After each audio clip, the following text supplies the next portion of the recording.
page internationale que nous ouvrons avec le Nigeria. Plus de 100 personnes enlevées dans le nord-ouest du pays, Ibou. Exactement. Pour rappel, 200 autres élèves avaient été kidnappés au début du mois de mars. Ont indiqué donc les autorités locales en sus de ce nouveau cas. Les attaquants donc ont enlevé au total 87 personnes dans la localité de Kajuru, station dans la nuit du dimanche au lundi, a déclaré le président du gouvernement local, Ibrahim Kajere, tandis qu'une source de l'ONU, un ancien fonctionnaire local, ont déclaré à l'agence presse que 16 autres personnes avaient été également enlevées dans un village voisin.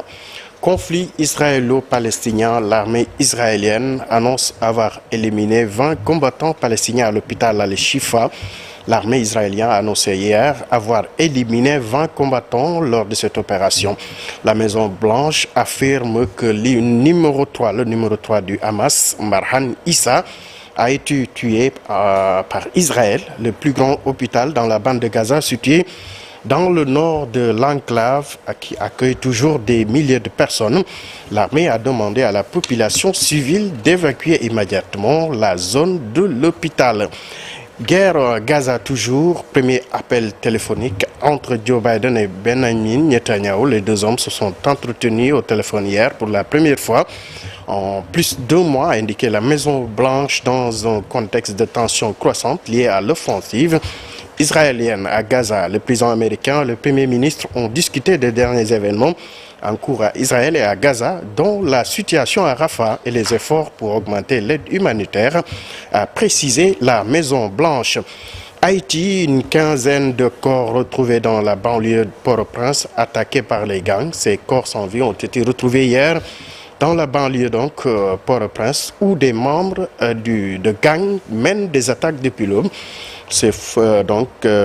Ils ont affirmé que les bandits armés semaient la terreur depuis quelques jours à Laboul et à Tomansé, 2 quartiers de la commune de Piétonville, situés en banlieue de la capitale. Et pour terminer, rallye, décès du japonais Kenjiro Shinozuka, ancien vainqueur du rallye Paris-Dakar.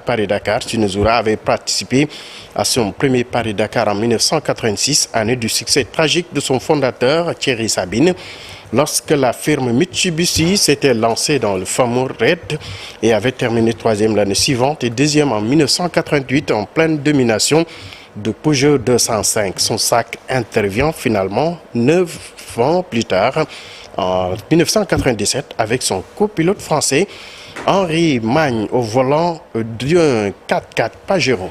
Henri Magne rappelle forcément quelque chose à El Hadj Malick Thiandoum. Merci beaucoup Ibou Diouf pour cette page internationale. La version Wolof, ce sera pour tout à l'heure. À présent, la une des quotidiens du jour avec Cheikh Biangoné.